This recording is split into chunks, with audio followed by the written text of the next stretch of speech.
네, 무소속 안철수 의원이 오는 6월 전에 신당을 창당해 지방선거를 치르겠다는 입장을 밝혔습니다. 지방선거 구도에 적지 않은 파장이 예상됩니다. 네, 국회 연결하겠습니다. 김웅래 기자. 네, 김웅래입니다. 예. 자, 안철수 의원 측에서 신당 창당 계획을 공식화했군요. 그렇습니다. 안철수 의원 측이 신당을 창당해 새로운 정당의 이름으로 지방선거를 치르겠다고 밝혔습니다. 안 의원 측 윤여준 새정치추진위원회 의장은 제주도에서 열린 기자간담회에서 지방선거에서 책임있게 임하겠다는 그동안의 약속을 지키기 위해 다음 달 중에 창당준비위원회를 발족시키고 3월 말까지 창당 작업을 완료하겠다고 밝혔습니다. 윤 의장은 이어 오는 6월 지방선거에서 모든 광역단체장 후보를 내겠다고도 말했습니다. 안 의원은 이와 관련해 신당은 한국 정치에 수십 년 병폐를 뿌리뽑고 대변화를 기필코 이뤄낼 것이라며 제주도에서의 창당 선언은 대한민국 역사의 획기적 이정표로 기록될 것이라고 말했습니다. 독자 세력화의 형태와 시기 등을 놓고 고심을 거듭해오던 안철수 의원 측이 창당을 공식화함에 따라 6월 지방선거는 새누리당과 민주당, 안철수 신당 간의 3파전 구도로 치르게 됐습니다.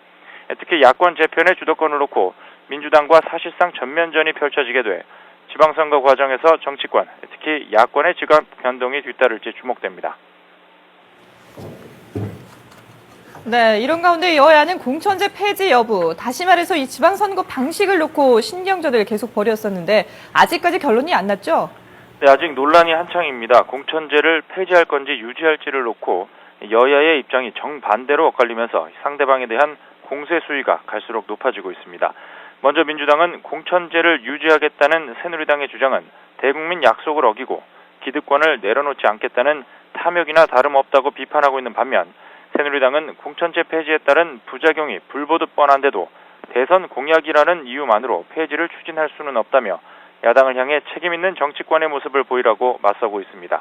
양당 입장을 직접 들어보겠습니다. 위헌 가능성이 있고 숱한 부작용이 있을 게 불을 보듯 뻔한 기초선거 정당 공천제 폐지를 엄동설한 집회에서 촉구한다는 것은 참으로 합리적인 행동으로 보기가 어렵습니다.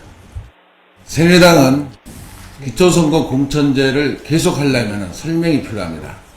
지난 대선 때 공약은 어떻게 된 것인지, 그리고 2014년 4월 때는 보궐선거에서 가평과 산청원의 그 약속을 지키겠다고 공천수를 안 했는지, 그때 상황과 지금 상황은 어떤 변화가 있는지.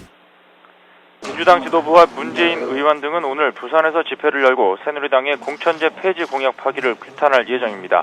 또 새누리당은 부작용이 초래될 공천제 폐지보다는 상향식 공천제 도입 등 실질적으로 공천 개혁을 이룰 수 있는 대안 모색이 중요하다는 점을 적극 홍보할 예정입니다. 이런 가운데 여야는 공천제 폐지 여부를 논의하고 있는 국회 정치개혁특별위원회의 활동 시한을 이번 달 말에서 보름이나 한 달 정도 연장하는 방안을 논의하고 있습니다. 지금까지 국회에서 YTN 김웅래입니다.